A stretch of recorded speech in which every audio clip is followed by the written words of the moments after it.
You'll hear us say every once in a while, the easy part's selling the car.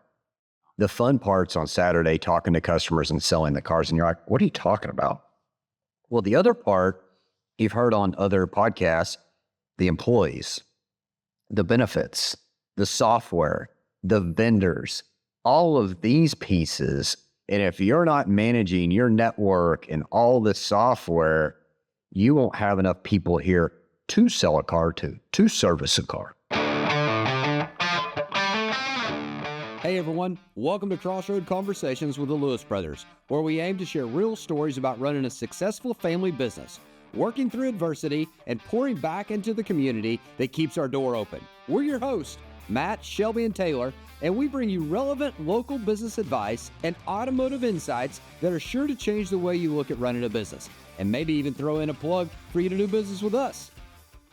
Hey, welcome back to Crossroads Conversation Podcast. We are the Lewis Brothers. Shelby and I are in studio today and ready to talk about episode 88. Shelby, we're going to talk about you don't run a business, you run a network. Right? Man, and is that true? Especially when you take the time to pause and start counting it.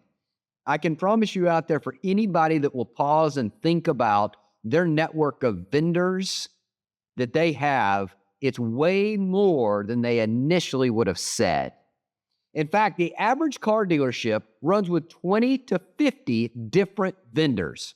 And we've got 5 rooftops, so you do the math. The company is touching somewhere north of 100 vendor relationships every single day. That's a lot. That is a whole. And that's before you even count the ones we don't think about. So stop and ask yourself, how many does your business have? Most owners can't get past 10 before they stall out.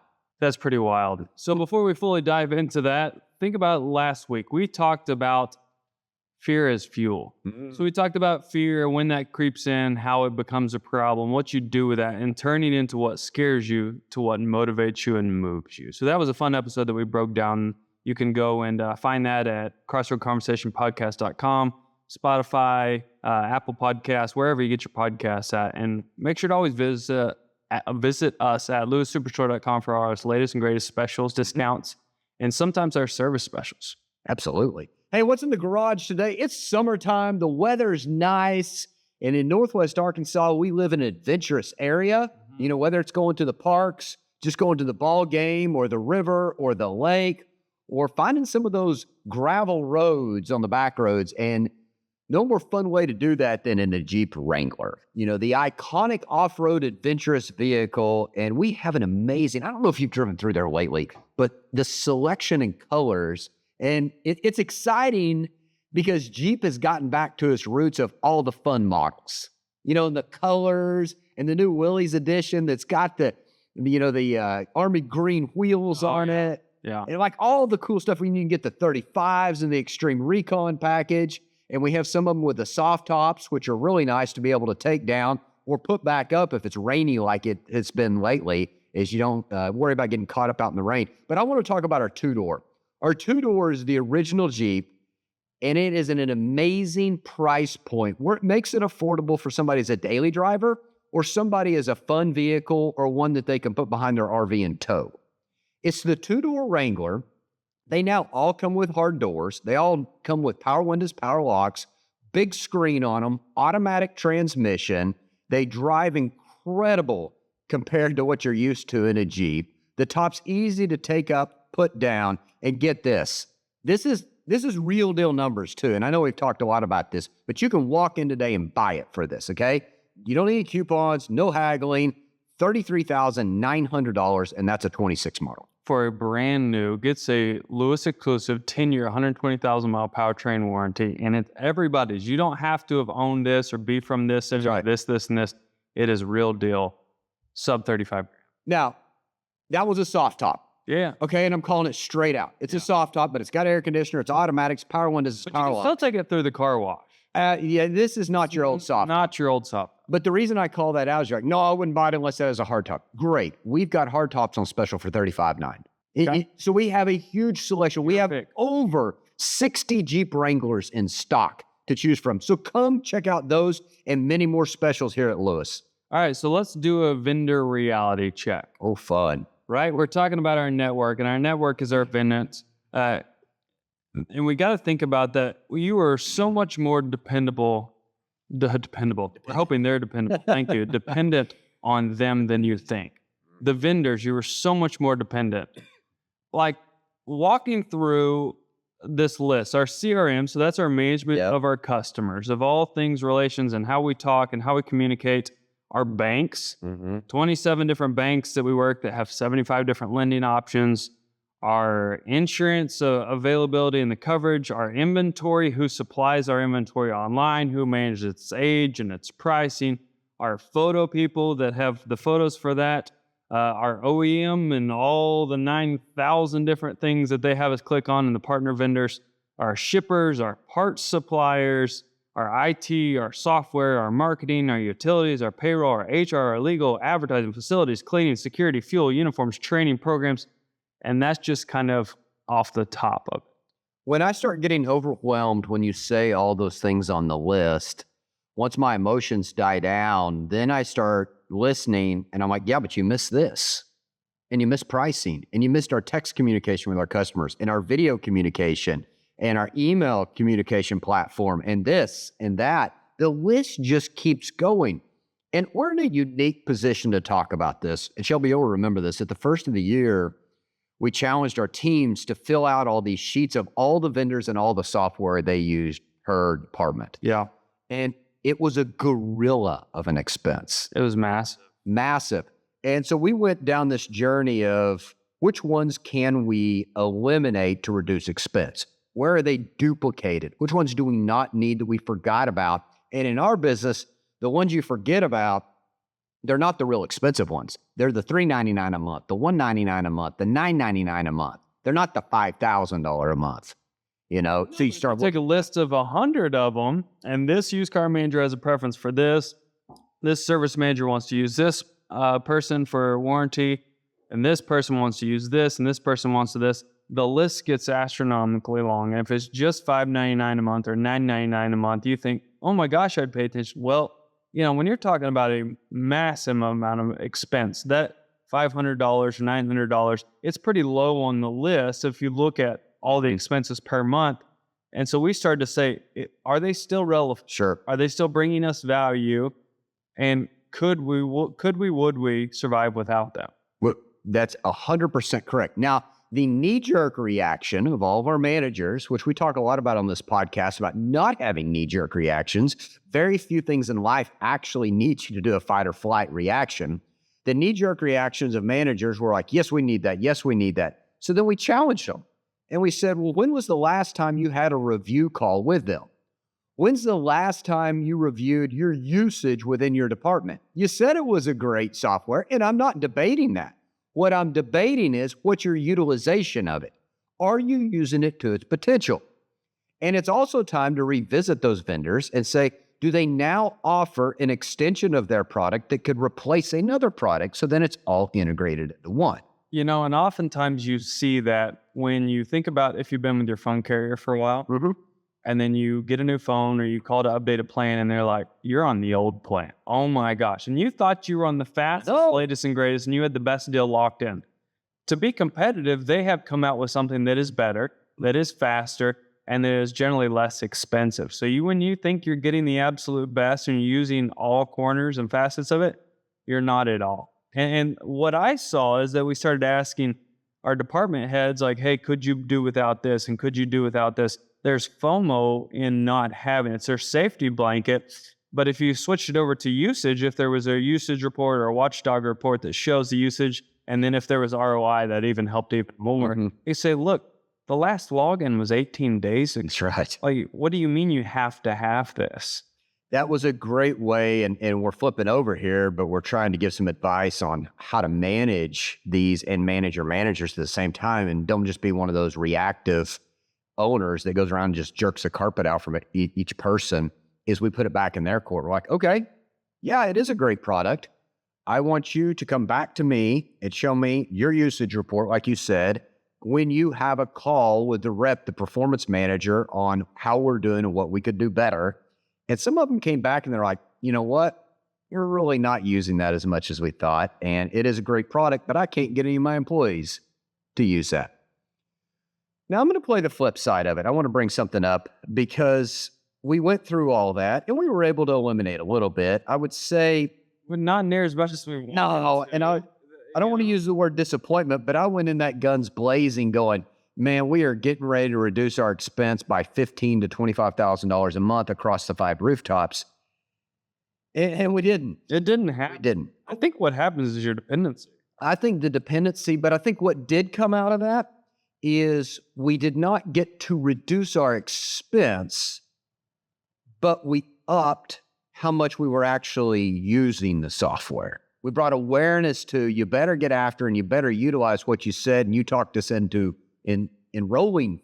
Which should then, in turn, whatever that vendor is, be a better customer experience. Should make things more Absolutely. efficient, communication better, understanding better, quicker to get parts, quicker to have these things, better to be organized. So we said, okay, you got to have this system, need to have this system, then you're going to. So then we had new vendor calls set up, not for new vendors, but for those vendors to have performance calls. That's right. So we would hop on to the beginning of that vendor call and say, here's our expectation.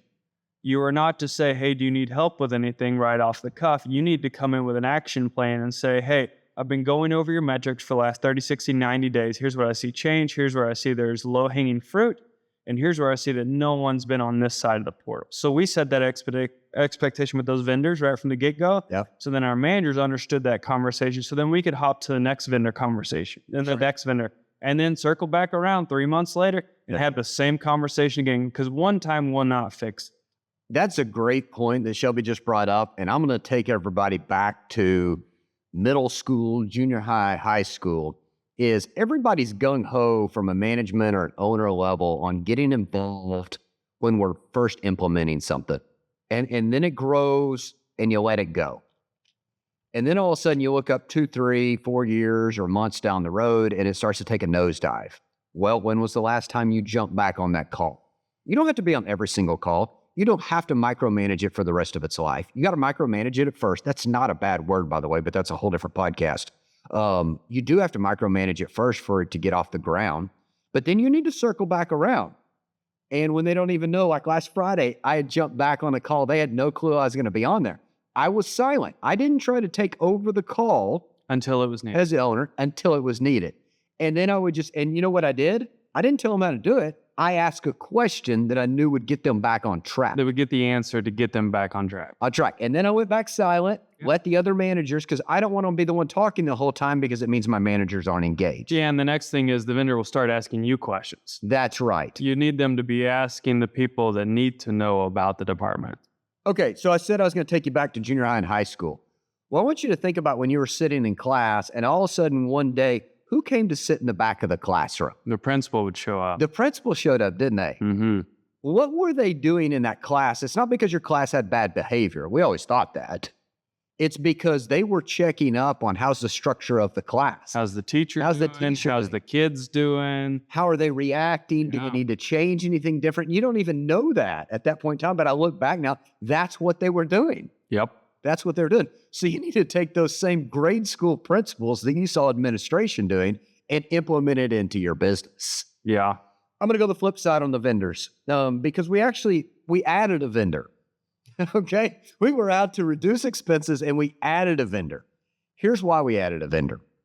And we've talked about this and we'll continue to talk about it, is our processes that we had in place when a couple years ago when we were across town that had got us to year 77, year 78 of our business, helped us be very successful. Some of those were not scalable to the level of business we're doing now. One of those were how we process used vehicles. Used to be on 8 or 9 acres, we walked around every single day, and before you know it, we had every vehicle memorized, and we knew where they were, and then we'd walk back through the service manager and say, hey, what about that blue F-150? What about that green Wrangler over there? What about that silver Focus? So where were we at with that? I've seen that sitting for a day, and it'd be top of mind awareness. Well, you move to 26 acres and you double what you're doing in used business, and all of a sudden you look up at what used to be our average time of reconditioning. So that's the time that we trade for it to the time that it's on the front line with pictures ready to go, where that used to be between 3 and 5 days. We looked up, what was it, a couple months ago, maybe it's 3 months ago, and that had creeped up to 15 days. Yeah. It was a 3 or 4X. And when you start looking at that, you're like, okay, now I need a system to better manage that, because in our case, our holding cost is $92 per day on used vehicles. So if you add an extra $10 onto that, it costs you $920 per unit because you didn't have the right system. Yeah, so that was in a case where we added on, right? We realized there was a need for it to help us manage and maintain. It gave facts. That's the most important thing we talk about, being able to manage with facts, is like, hey, no, it does actually take this technician an average 3 days, or it takes the detail part, or it takes a manager approval 2 days. And so we had the facts to point that out. And so we're going through that, figuring out how to tighten each one of those to be able to get it to the lot so that we can sell it quicker. So that's a good thing of realizing your vendors, making sure you're getting the value out of that, and not just, so how often should you do a vendor check within your network? I should say at least every single month you need to have, and we moved a lot of our, where that was going over to software expense per the department. Mm-hmm. And so we have a report, and then we look at that. And I would say at least every 60 days, but if not every 30 days, you look at that. What am I still paying to? You know, sometimes you see those advertisements for like Rocket Money or something, like, hey, how many Hulu subscriptions do you have? It's like, I think I just have one. It's like, no, you have 3. It's like, what? How do you have 3? Well, you signed up on Google, and They'll keep signing you up. they'll keep signing up. So just a realization of, and the vendor somehow will just, hey, no, we had one for Springdale Ford, one for Lewis Ford, and one for Chrysler. Well, the Chrysler one's gone dormant. They've taken the scanner that we paid for. Yeah. It's in the closet, and it's not even plugged in. And we're still paying a $58 a month activation. Because in case you didn't know, they're not going to reach out to you and say, hey, we see that you guys have not been utilizing this. I probably should cancel. I've never had a vendor. Ever. Never Never. had a- And you know what your managers will do? They'll add on a new system and not delete the old system. And sometimes they'll cancel them out. Sometimes they'll be sending opposing emails to your customer. You know, people have talked about AI. That was in our last 20 group. People were talking about AI for customer communication. And they're like, you need to be careful, because we signed up for that, because we have some people in our group that'll sign up for anything under the moon. Anything. And they forgot to turn the campaign off from the CRM.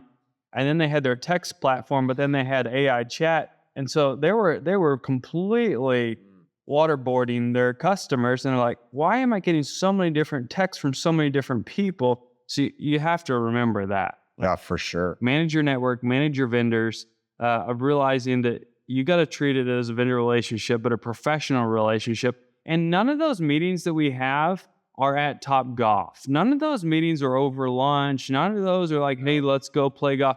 It's a professional meeting. It's with an agenda before you go into it, and it's a checkup of ROI. Am I getting what I paid for, and am I getting more than what it's supposed to be doing? All of them have some type of report that has facts associated with it. And we have developed a very good track record of, if somebody brings up a thought on what they think's going on, we'll write it down, and you'll see Shelby or I will kind of go silent during one of the meetings, and if we can pull it up right then, we will, before it comes out of our mouth what we're feeling. And we'll go, oh, well, by the way, I want to circle back to what you were talking about a minute ago. Here's some facts I pulled up that it actually is. There is no easier and efficient way to manage than facts. Yeah. Now, you have to take the facts. That's the starting point. That's the identifier. And then you put together the action plans on how you're going to move the metrics. Yeah. All right, time for Automotive Fun Fact Quiz of the Week. How many vendors does a franchise dealer work on average? So we talked about that a little bit in the beginning, that the thought was just in general business, 20 to 50. Okay. But I think in the automotive, it could scale to be more than that. I think it could be well over 100 when you start looking at, some of them have 2 or 3 connected within them. Yeah. Thinking of, you sign up for a Viato, but then it has Provision, then it has Stockwave, and then it has an add-on for an auction over here. Think about, you have Auto Trader, and then it has this and this and this and this and this and this. It's like, wait, hang on, everything you showed me in part of the base package? Like, no, that's got the add-on chat, that has the add-on AI. So if you individualize, I'm going to say on average, the average dealership, which it's over 90,000 dealerships in the United States, is over. I'd say it's over 100. If you take something as simple as, hey, I've got a website, and you think that's the software, it's like, well, hey, what all feeds the website? How does it get its information? Yeah. It's a lot. Which is a good and bad thing there. It is a good and bad thing. And I think when you start talking about, some of y'all are going to get overwhelmed because then you're going to do a list and you're going to go, well, dang, I've got 50. How do I manage that? And I'll just give you a tip here. And I heard an entrepreneur talking about this, and they made a list. And the list was once a day, once a week, twice a month, once a quarter, twice a year, once a year. So you list that out, and then you put in there those checkups. Everything's not once a day. No. Everything is not once a week. Everything's not once a month. But it falls into a category somewhere so you can keep your thumb on it. Yeah, most important. When vendors screw up, what's the right way to handle it? You know? Yeah, I mean, you got to think about it the same way you would as an employee or a customer. Like, the last thing you want to do, they're a partner with you. I know you pay them for it, but they're a partner, and you want them, you know, we just talked about the average dealer has 100. That means if they're a good vendor, they've got thousands of dealers on there. You want to be high on their list. You do. You don't want to be high on their biting list. Yeah. So you got to handle it properly. And I'm going to be honest. I have not handled it properly before.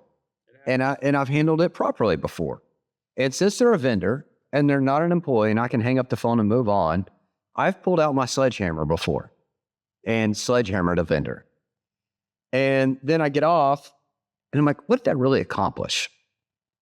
What is my goal here? Is my goal to keep this vendor just to get the actual rep to do what they need to do? Yep. Or is it to cancel? And if it's to cancel, just cancel. Yep. You don't need to do that. But if it's to keep them, and this happens all the time in the vendor world, is reps change all the time. Companies get bought out.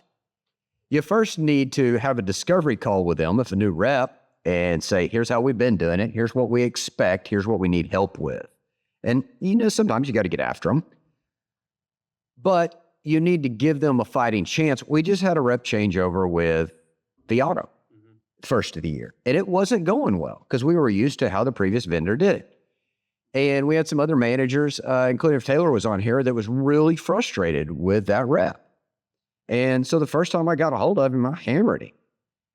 And then a week went by and nothing really changed. And I was like, did I handle that right? Because it really didn't change the outcome. So I went back and reapproached it and said, hey, XYZ, here's what I need help with. And I know I came at you pretty hard. We want to keep you guys. You're good software. Here's our frustration. Here's what my managers need help with. Do you have any ideas or solutions how we can be a better partner? Yeah. And that's right? That is going to give a better landing, you know, of understand. Here's where the problem happens. If there's a changeover, yes, on either side, on our side or on their side, because here's what happens. Like our car wash company the other day, that's been doing it forever, sold their company. Don't blame them for a second. And then it just transitioned over to be the same as the new owner has the same company and is doing the same thing.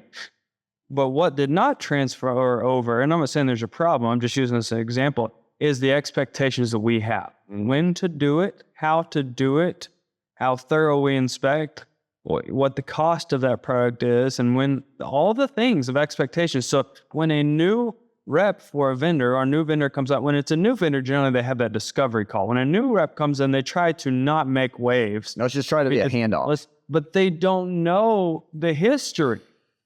And so they should, as a good rep, to not get hammered, they should come in and say, hey, I see all the notes that they left in your system, but is it okay if they do a quick 15-minute discovery call? That way I have complete understanding of how you guys want to be managed, what your performance call need to look like. And you need to do that with the high-level people. So then they can say, actually, here's 3 good things that they did, and here's 3 things that I wish they would have done. They wasted their call on this, this, and this. And he's like, oh, no problem. Thank you. We had that on our personnel for our warranty company. Yes. We had a new person come in. We were having frustration. So instead of completely just saying, hey, you need to fire this person, get somebody else in here, we said, hey, this person might not be the proper person to train and implement for these aspects. And so that guy did a really good job and said, hey, let me understand your expectations. So then he could curtail his presentation to exactly what you thought. And that's a great example because we didn't ask him to fire or one rep. When we came to him, or we went to the upper level, vice president of one of the divisions, and said, hey, we see some really good things out of the rep in these areas. These other areas, we feel like he may be over his head or we're doing something wrong. I think we're missing a boat here and we're asking the rep to do too much. Yeah. What are your solutions here? And they were so aggravated, upset, and angry by the end of it, but that was on them. That was not on us. It was. So I think, when it talks about the next line here, when to give grace and when to draw the line. What we found as being most successful is clear expectations. And whether you think it should be your job or not, again, is what is the end goal? And if it's to keep the vendor, you're going to have to sometimes replay what maybe happened a year or 2 years ago when you signed up with a new rep and say, hey, let's have a quick 15-minute call, just like Shelby said, and let's review what's been going well, what we've been working on, and what we need help with. And you give them a fighting chance at it. Yeah. And then if that does not get put into place, then you start drawing a line in the sand. And that's one of those things of, hey, I need this done ASAP. Hey, can you help me with this? Hey, is there any way to squeeze this in? But then if you're not getting there, then it becomes, hey, I need this completed by Tuesday, the 18th at 7 p.m. So back on our warranty company, we did that. And we first started to give the fighting chance of the rep. And this went on for a couple months. Mm-hmm. Here's what we need. Here's the email. Here's the in-person. I need you to work on these, so on and so forth. So we gave them a fighting chance. So we gave grace there. Hey, it's somebody new. We told our managers to do that. And then after a couple months, after multiple emails and conversation, then it's like, okay, I need to go to who's in charge of you and lay that out to them. The funny thing is, if you rewind one step further, we switched companies because we realized what had got us to 75 years, and we haven't been with this company forever, but it's a company that helps us out to be able to offer the coverage that we have. Been with them for almost 30 years. Long time. Yeah. Right? And they'd done a good job. They just weren't rising as quickly as we were. Yep. Right? The performance and the expectations we had and the policies that the customers were asking for, that finance said we needed, they were just still kind of, and what we found was they were really close to retirement. Most of their group was close to retirement. And so they weren't doing wrong. They just weren't rising. So we had those discovery conversations. So we ended up completely switching companies altogether. Yeah. Within the company. Yeah. So there was a branch within that they said, hey, this group is way more on par of the performance that you're. Mm-hmm. They did. But that was by a proper conversation. It was by a proper conversation. So, what are your thoughts on this? How you handle a vendor's mistake teaches you how to handle that within your own team. So I'll say this. You said that you were upset because generally it's a straw that breaks the camel's back. You've been seeing misperformance. You get on a call with that person and they just bring what they think is doing so well, and you're already upset about misperformance, and so then you drop the hammer. That's right. And sometimes it was insert dominance. No, I'm paying you. You need to do it right. Yep. But then you realize nothing changed. That wasn't the proper approach. And so then a week later, the story that you just told, you come back to it and you're like, hey, I see an opportunity. Generally is what we'll see. Hey, I see an opportunity here. Could we do this, this, and this? And so then they handle it completely different, and you get way different results than just hammering that. Well, I'm not going to say that that's a throwaway, but that's not your own employee. So you learn that. So then when you approach your employee with an issue or a misperformance or not hitting the KPIs, you've learned from your vendors how to approach that person. Now on your employee, you can almost have a perfect delivery. One of the things that takes a while to develop this eye or this skill set for, but I've been fortunate enough to now it's in my brain, is to not always be in defense mode. And we just had a conversation before this podcast started about even when your brain starts to go there of hitting pause and going, okay, let me at least see if something's there. When I am dealing with something either personally or through a vendor at work and I'm not getting great service and what I want, I now have the eye and the ability to go, I wonder if this is happening anywhere in our business. Yeah. And I better check up on it because I'm oblivious if I think that every single system and every single issue with or transaction with a customer is being handled perfectly. Yeah. So it's always a great reminder to go, I better dive in and make sure what I just experienced, our customers are not experiencing as well. And the good news is with that, why that's so important, is that you can use the experience that you had in a story. I explained that in Monday morning sales meeting, talking about, I think it was last week or the week before, we talked about controlling what you can control and the things that, and so I told this story that I was at a basketball game with my son, and we lost by a lot of points, right? 20 plus points. And everyone in the stands were mad at the refs. They were mad at the other coaches. They were mad at the kids because when they were draining threes, they were hitting this and I don't know, the end zone. And so they were doing good, right? And we weren't doing good.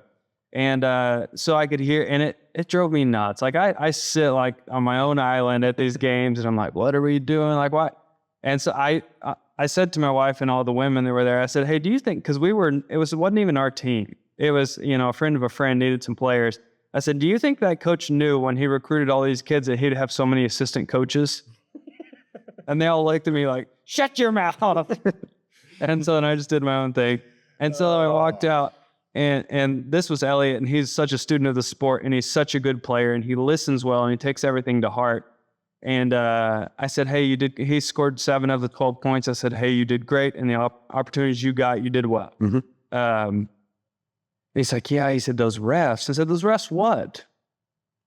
He said, those refs tossed the game. They weren't calling this. I said, son, they scored 20 plus points more than you. The refs didn't score one of them. I said, so I explained to controlling what you control, like not trying to control it. So it's the same thing in people's and process and vendors of realizing controlling what you control. So when you're able to share that story of, hey, this happened when I was at this place, and I want to make sure it doesn't happen within our store. And so then you get to tell that story and controlling what you can control. Then they're like, you know what? I might sometimes, I divert my customer when they call because I'm busy, and I probably should just pick it up and say, hey, I apologize. I can't talk right now, but I didn't want you to think that I couldn't take your call. Is it okay if I call you as soon as I'm done? That's right. Right?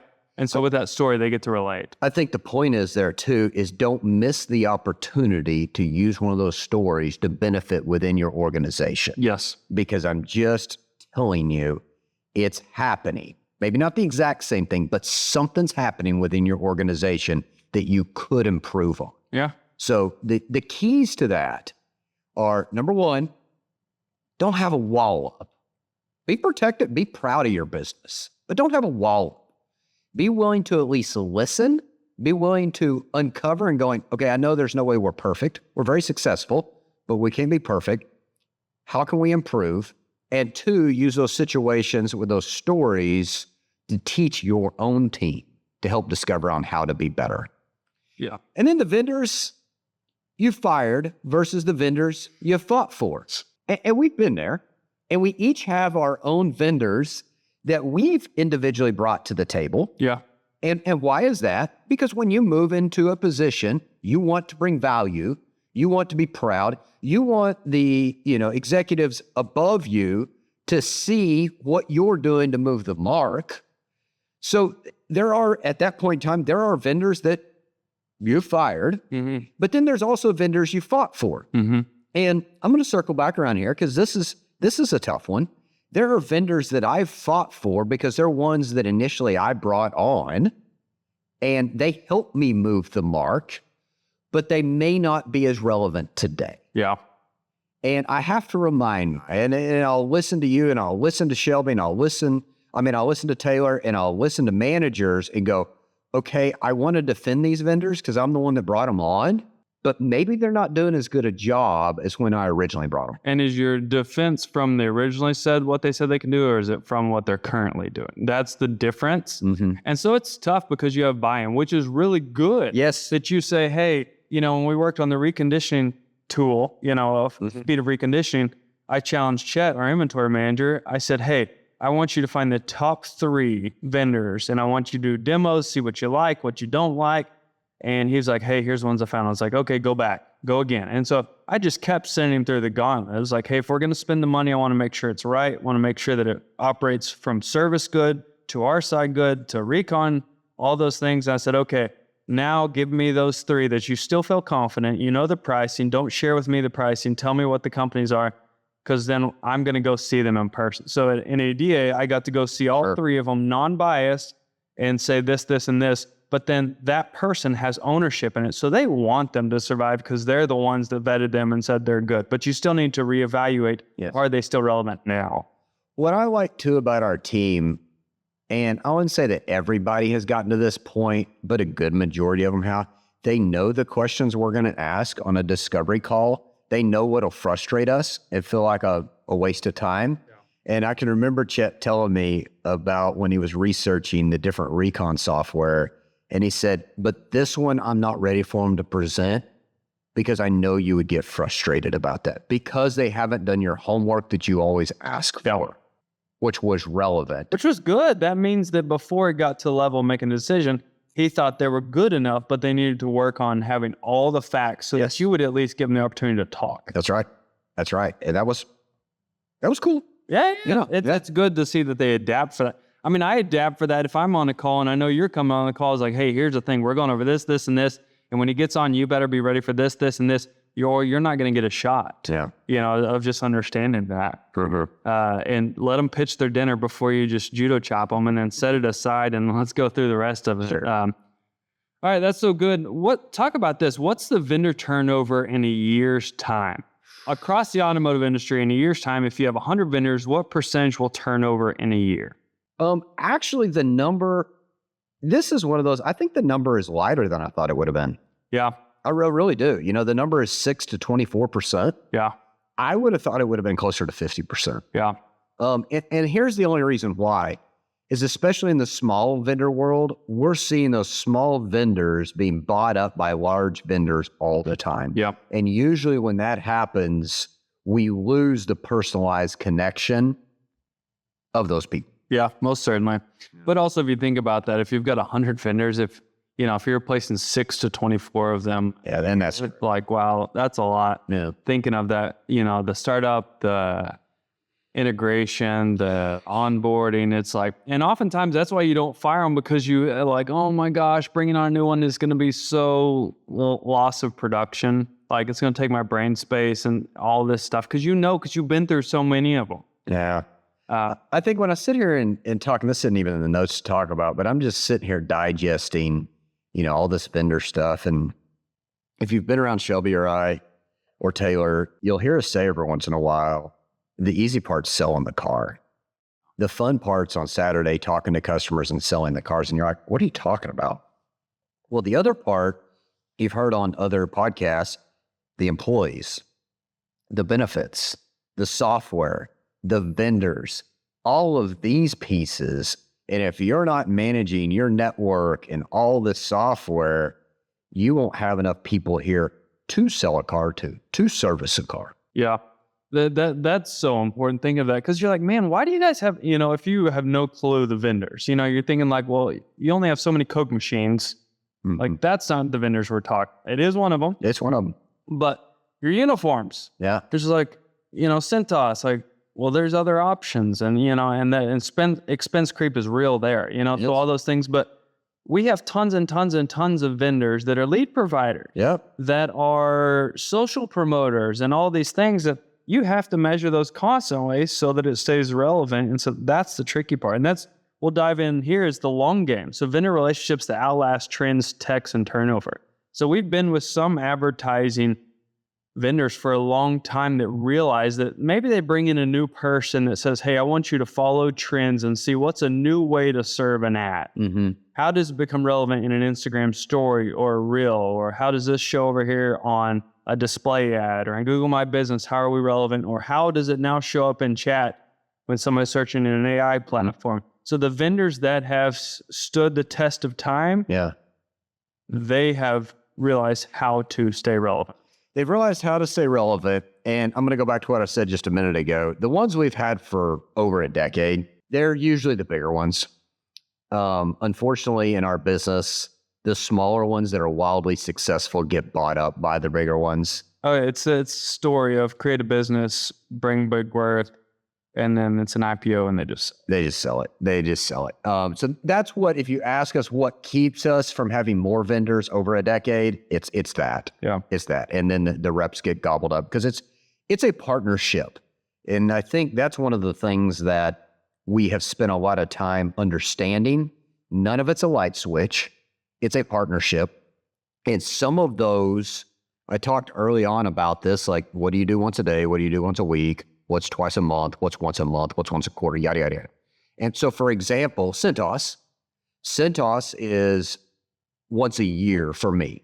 Once a year for me, that we review the contracts. We review who has authorizations to add or delete things, so on and so forth. So I only deal with that once a year, unless something pops up. Now, the managers within the departments, I've set the guardrails because it's 8-hour lunch before. Oh yeah. But that's not something that I deal with once a day. Let's take a software that's once a week. Once a week, that's relevant time invested for that is our pricing tools, our merchandising tools, the recon tool we're talking about, service software, training on how to utilize the CRM, that type stuff. It is once a week. It's maybe for a performance call. From a management standpoint, our sales managers, a lot of that's once a day. Yeah. So you really just have to look, and I know that's not answering the question about the decades, but you have to look at how you manage each one of them, and each one of them is different. But you got to have a process and a strategy there. And one of those things that we've learned to do, and they should be A-okay with this because of the turmoil of having to delete a vendor and add a vendor. But one of the things that we've transitioned over, because it says a vendor you've used for 20 years. Well, a big one we've used is our DMS, CDK. And you have to sign long-term contracts. But on the opposite side of that, like, because I try to now with every vendor do a 30-day out. I'm not signing a year contract. Yeah, as small as I can go to say, if I want out, and their guarantee should be, if you want out, we haven't done our job and we should let you out. Yeah. CDK, we would have been out long ago. But here's the thing. We've now gone from a long-term contract to now a month-to-month contract. Yeah. They should be okay with that because it is such a struggle to move to someone else of all the things that it affects there. So realizing sometimes it's just the pain and suffering of moving from one to the other, but you got to make sure that vendor is still giving you value. You know something on CDK, though, and I know nobody on CDK is listening to this, but send it to them. I don't care. Yeah. CDK, you're getting... They should have it on their radar of why has Lewis been okay with a monthly increase of month to month since December? Yeah. So we've had 6 or 7 months now, and zero talk from CDK has happened on trying to get us back under contract. Yeah. That should be a flashing red light saying, hey guys, a track record of somebody going month to month and not talking about going back under contract means they're looking to replace us. Yeah, and the problem there is that they're looking, okay, we're bringing up our revenue because we just were able to increase this rent. Hang on, you're a person who's renting your house, that you're increasing the rent by 1% every single month. You think it's all fine and dandy. Meanwhile, they haven't moved out yet because they haven't found the next best thing, but they're looking. They're looking for it. And that, when we went to NADA, it's funny, we didn't go talk to CDK, but we went through CDK. We went and looked at the other main providers. And so we were super excited to talk to all the other providers. We knew what we were struggling with, so we got to use that in that conversation with the new providers. And then we laughed at CDK at their, here's what's going on, here's how things are so good. And they were the company that's bought so many small companies. So they had so many plugins. It was like, this is them, and they look this big, but it's a bunch of these little add-ons. And they were just like, everything's going so good, and everything's so great. And we had the struggles every single day with them. They'd not fixed, not to get into a whole CDK, Reynolds and Reynolds, big Goliath of the DMS deal. They had not taken the time to address the center nucleus. Yeah. And they just added on all these pieces. And I think it's a great reminder in business is if you keep adding on these vendors, it shows itself in AI. You keep adding on these vendors and you think it'll fix an issue in your business, all it will do is either enhance how good you are at something or how bad you are at something. Yeah. You think if you hire an AI software that it's going to fix your problems, it's not going to. It'll amplify. It'll amplify. It'll either amplify how good you're doing at something or how bad you're doing at something. Yeah. So remember that before you just sign up for something. And that was in our case on going, hey, we want to move our used sales from 100 a month to 200 a month to 300 a month. But we hadn't fixed our reconditioning issue. Yeah. So all that did when we were ramping that up is amplify our issue over here. Yeah. That's good to understand, right? Of understanding that you can't, now you need to work on it, but you need to make sure you're working on the right pieces at the right time. That's right. So realizing this, that building a vendor network, it becomes a competitive advantage. And how that does, if you have a good relationship with a vendor, but more or less with that rep of that vendor, it allows you to say, hey, we're going into March. Here's what we want to do, but we want to put more ad spend in this direction. Mm-hmm. Because of that relationship, you're going to have that conversation and say, hey, we're looking in June to switch over to this. We want to send out direct mail for this, or how do we send out more service offers, or how do we get in front of people to show that we have no appointment needed for oil changes. So we go to that vendor and say, because if you have that good relationship, you don't go to Google and say, hey, what's the best way to get in front of people about your oil changes? Sure. You go to that vendor, and because of that good relationship and that network, you say, here's what I want to do. What do you have? And if it's a really, really good relationship, they're going to honestly say, I've got that. And here's this department. Here's this guy. They'll handle it. Mm-hmm. Or they will say, look, here's the thing, Matt. We're not good at that. But because I appreciate you as a customer, I've got a referral. I've got somebody over in Florida that is amazing with that. I'm going to shoot them a text. Tell them they're calling you. I'm going to shoot you their information. They'll take care of you. I'm going to handle this side of it. They're going to handle this side of it. And so you're now not going to replace vendor A with a vendor B. You're just going to add on to it because vendor A was loyal and took care of you. And so they're going to be an add-on, an extra. Yep. But because that network that you've built, it's going to help you in the trust that's built in there. That's great advice there. I would also tell you too, and some of you may do this, and some of you may have not ever thought you even could do this. You can have multiple vendors on a discovery call with you. Yeah.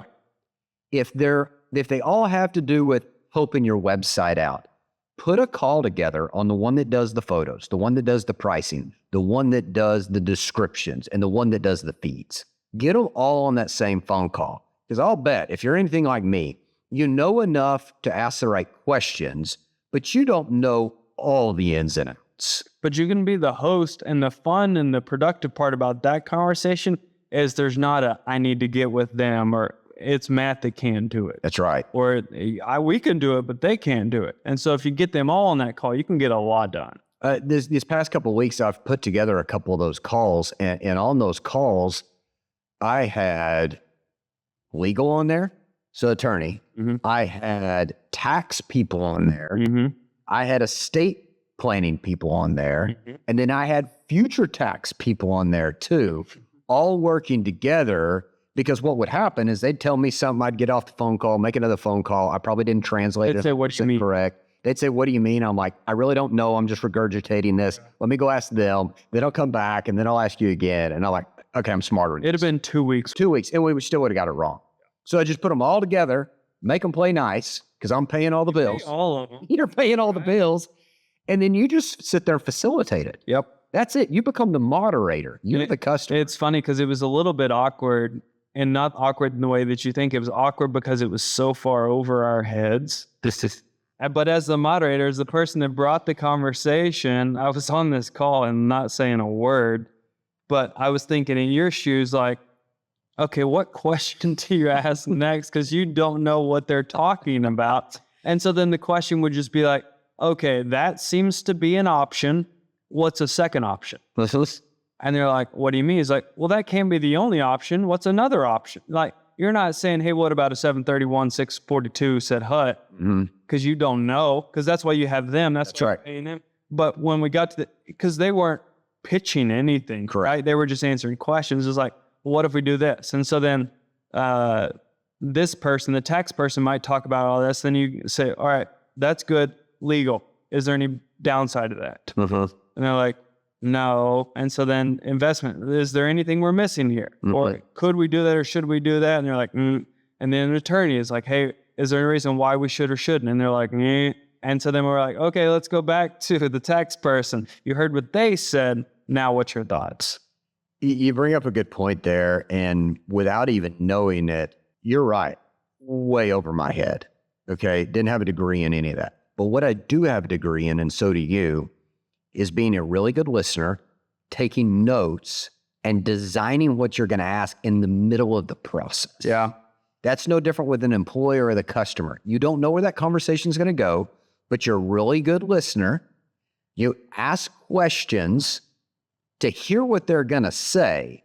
So I was sitting there making notes. I had another screen up and I would type in a word they said that was pulling it up, going, okay, I don't know what that means.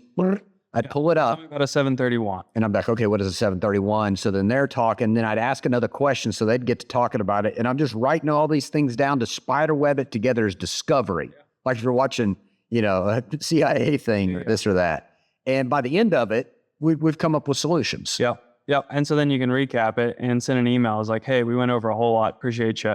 Here's the 4 things that are still in question. That's right. Should we do this, this, this? And so then by the end, you seem to be pretty well versed in what was going on.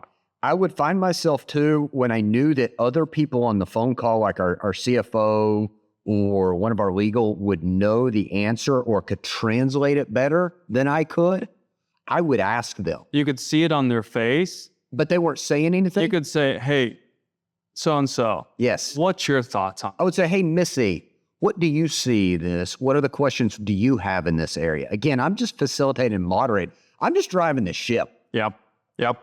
So you can do that with your vendors too. I know that's a very high level, but that happens with our vendors too. Yeah. On feeds and on this. Yeah. Hey, what's your thought here? Why is this photo taking so long and so forth? So, all right, frequently asked questions to wrap this thing up. Matt, how do you know when to let go of a vendor that has done good before, but there's better options? When you challenge them and you take the time to look at other options out there. And it's very hard to see if you don't see what else is out in the marketplace. And that's one of those things we looked at NADA that wasn't the main focus, but was a filler focus. Hey, go look and see what else is in inventory, what else is in communication with the customer, what's out there. And then that educates you about what's in the market right now. And you go back to that vendor and they're like, no, I can't integrate with TikTok right now. I'm only in Facebook. Yeah, I think that's good. So flipped on your side, how long do you give a vendor to decide if they're worth keeping or if you need to change? That's a really good question. So you got to at least give them, I would say, 90 days to get integrated. And that's a short one. That's a short for integration. It's generally going to be 6 months, but you're like, oh my gosh, you're month to month, but oh my gosh, that's going to be expensive if it doesn't work. I feel like you at least got, depending on what the vendor does, right? You might need to pull the plug quicker or sign up for a longer contract quicker, but you're going to at least give them that 90 days to realize to get integrated, then get your team to properly use it. Yes. And give it its ability, and then give it time to average. So it might be that it wasn't a good time of the year to push that. Yep. You were trying to sell popsicles in the middle of winter. Like, that's bad on your part. That's not the vendor. The popsicle was still a good popsicle. It was just cold outside. So at 90 days, we'll realize that. Then at that point, if you have your KPIs that you think, they're not performing to that metric or what they said they could, because they'll generally tell you how they could perform. Then you measure yours against their performance to see, am I at, below, or above that? Like, what happened? I thought you were a 400% guy. That's right. This is only at 32%. Then from there, you're going to put them on notice of, hey, I expect a little bit more of like a 30-day. Here's what we need to do. Here's our action plan. At the end of that 30 days, if we didn't at least, don't have to be at it. But if you're going that way, then we're making headway. Let's look at the next 30 days. How do we get to that and continue to perform above that? That's a great point. Remember, too, you can always challenge a vendor that no payment starts until you go live. That's a good one that we've learned. No payment until that point. No setup fee. No setup fee. I'll hit you with that every time. So on and so forth. 50% on the first month while you're working all the irons out. Like all that stuff you can ask for.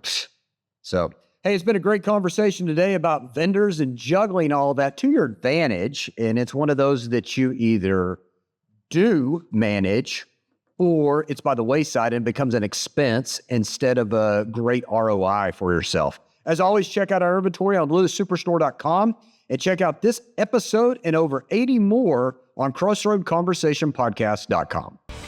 Hey, thanks for joining us today, and we hope you enjoyed this episode. Make sure to give it a like, share it with your friends and family, visit our website, and send us some questions. We want to know what you'd like to hear, who you'd like to hear from, and what you want to see, or maybe even some questions for us to answer about either the automotive industry or just business in general.